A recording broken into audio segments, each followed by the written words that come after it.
being flexible with our running sheet. Now it gives me great pleasure to introduce Anthony Bishop, who is from Cochlear, the president of the Australia Pacific and Latin American division. Cochlear is a household name, and we are so thrilled that you're able to join us here today. With a workforce of over 4,000 people and more than $180 million each year going towards research and development, Cochlear is a leading example of Australia's pioneering work in the health sector. Anthony is responsible for the development and execution of the strategic direction for all Cochlear operations in Australia, Asia, South Pacific and Latin America. It's an honour to be able to feature such an important, innovative and successful company to our summit. Thank you for joining us today, Anthony. Over to you and your presentation on helping China here now and always. Thank you.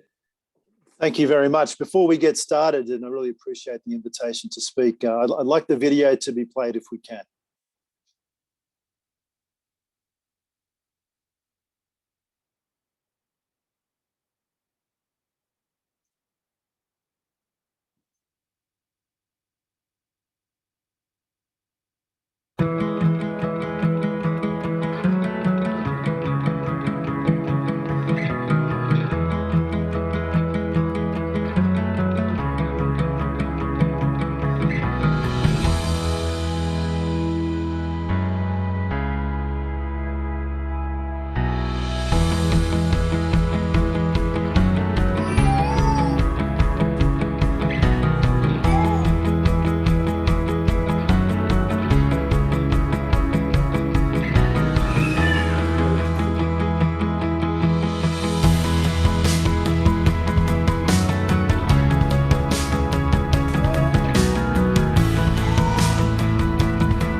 So that's why we do what we do at Cochlear.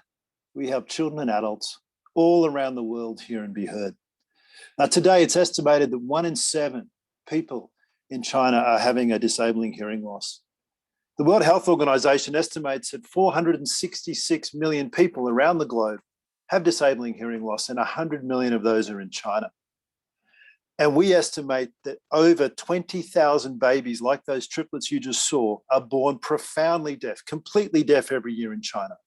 Can you imagine their life without the access to sound, without an intervention? Hearing loss does not discriminate. It affects the young, the old, the rich and the poor. Cochlear is the global leader, as was mentioned, in implantable hearing solutions. We've been active in mainland China for over 20 years. And we've seen the use of cochlear implants rise exponentially over that time. Our effort in China is very closely aligned with the health agenda of the Chinese government, with a support on focusing and encouraging innovation and entrepreneurship, strengthening the medical industry with world-class technology and innovation, and ultimately helping the citizens of China live healthy, happy lives. Now, Cochlear is the leader, as was mentioned. Last year, financial year, we did over $1.5 billion in sales. You can see the stats on the screen there. But 80% of our revenues came from developed markets, North America, Western Europe, Australia. The next frontier of growth is in the emerging markets, particularly in China. We always get asked, how does an Australian company manage to expand and grow in China? And for me, there are 3 factors that have really helped us drive success. The first is that we were the innovator of a revolutionary medical intervention, with Professor Graham Clark coming from Melbourne in Victoria. The cochlear implant is the only device that can restore a human sense. Since our inception, we've been driven almost evangelically about driving technological innovation. What you can see on the screen there is our latest sound processor. And so a cochlear recipient person can actually stream directly using apps in their iPhone, telephone calls, music directly into their head. Yes, they can actually bypass you and I being able to hear them. They can also control the volume from the outside world. So if they go into a noisy bar, man, I wish we had those days back, they'd actually be able to turn the volume down so it wasn't so loud. The second reason is that we meet an unmet need, a clear niche in the space of hearing. We look after those that are severe to profoundly deaf. Profoundly deaf people cannot hear a jumbo jet, they can only feel it. So whilst the global hearing market is expected to grow to nearly 1 billion people by 2050, it is only a fraction of that size that can be fixed with implantable hearing solutions, estimated around 40 to 60 million. So that's really enabled us to keep developing and innovating without being taken over by big medtech or big pharma. We like to think we're akin to an orphan drug, really, really specialized and really, really good at what we do. And the third reason, and probably the one that's most important for this discussion, is that we were born global. We actually had an office in Hong Kong 1 year after we set up on the stock exchange in 1981. And we've always had plans to move into the mainland. China is on our radar, has been on our radar, and will be on our radar in the future. You can see our footprint there, and it's growing quickly. So we established our legal entity in China, in mainland China, in 1995. And initially our business was focused very much on the wealthy, wealthy parents who had deaf children who could afford to pay for our technology. And over time, funding support has changed and increased with philanthropic organisations, with central and provincial governments. And today we have a really good mix of different ways that funding can occur, from tenders, donation programs, the beginning of insurance, but most importantly today is private pay. And when we started in China, there was no infrastructure for cochlear implantation. We had to set up surgery, audiology, and speech therapy training. Everything needed to be built from scratch. And over the years, we partnered with Australian, international, and Chinese universities, many key opinion leaders, multiple levels of Australian government have been so helpful in helping us, as has the Chinese government, develop and refine this Chinese cochlear implant program. When we started in China, like many businesses, we initially used distributors or third parties to help grow our business. But in 2015, in alignment with the 13th China 5-year plan, we decided that we would have a growth accelerator program for China. And since then, we've been really able to change our trajectory. We used to only have a couple of dozen direct employees and everyone else was through distributors. But today we have over 250 people in China. We'll be at 300 by the end of this financial year, and that'll just continue to grow year on year. Last year in China, we celebrated our 40,000th Cochlear recipient. But we know we're only touching the surface. That represents about 1% of the opportunity. So we know we have a lot more to do. And our organisation is committed to China because we know if we implant a child who is 1 today, we need to be there to keep them on air till they're 100. So we have a 100-year plan plus for China. So let's talk a little bit about how we developed our business in China with that 5-year plan back in 2015. Under the leadership of our now CEO, Dig Howard, with strong support from our board of directors, and also with really, really excellent on-the-ground management with our Greater China General Manager, Mr. Lee Sin-yu, we developed this 5-year plan. And there were 2 parts to it. The first part was about being much more direct in how we went to market, so local presence. And secondly, it was about building manufacturing. And I'm going to talk about why they are both so important. So increasing our direct local presence. As I said, many businesses start off using distributors. It's a great way to start. It helps with getting products registered. It helps with you managing your distribution in terms of logistics. It helps gaining, making sure that you do get paid, all of the things that are so important.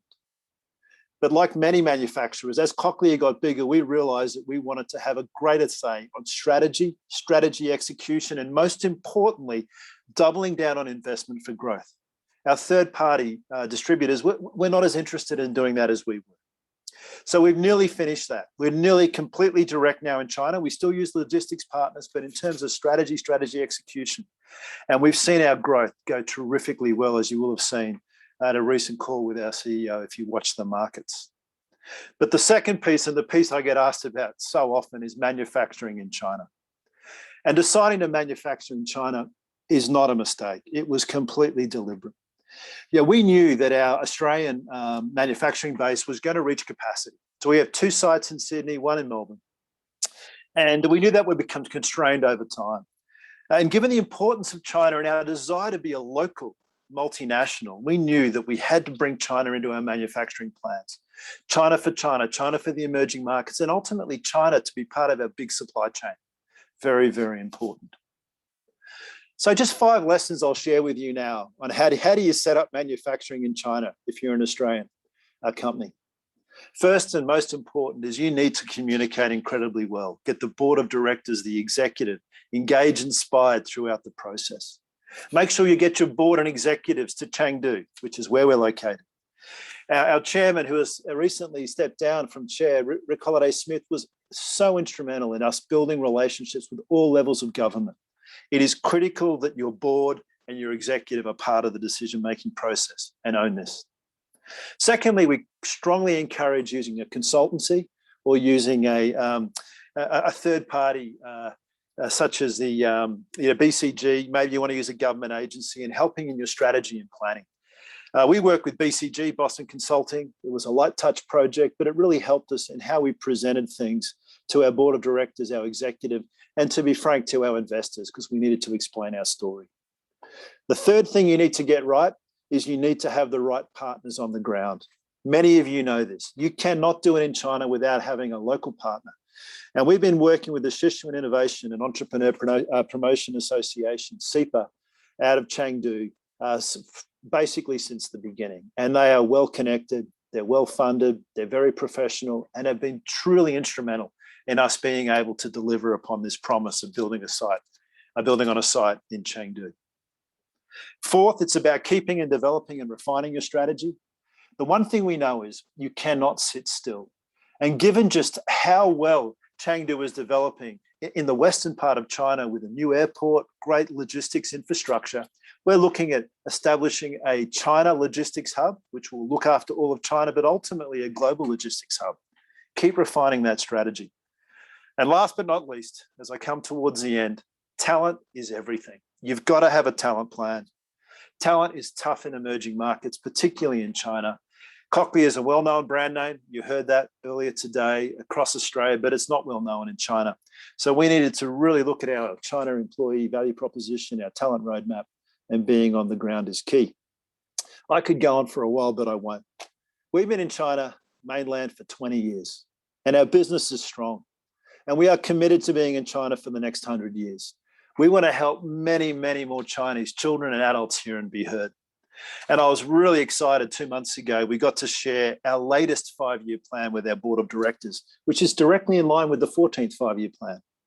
We're excited about what the future holds, but I can't share with you our our latest 5-year plan because we haven't enacted that yet. We're about to put strategy into execution.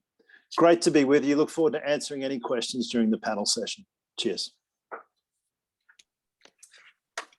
Thank you very much, Anthony. That's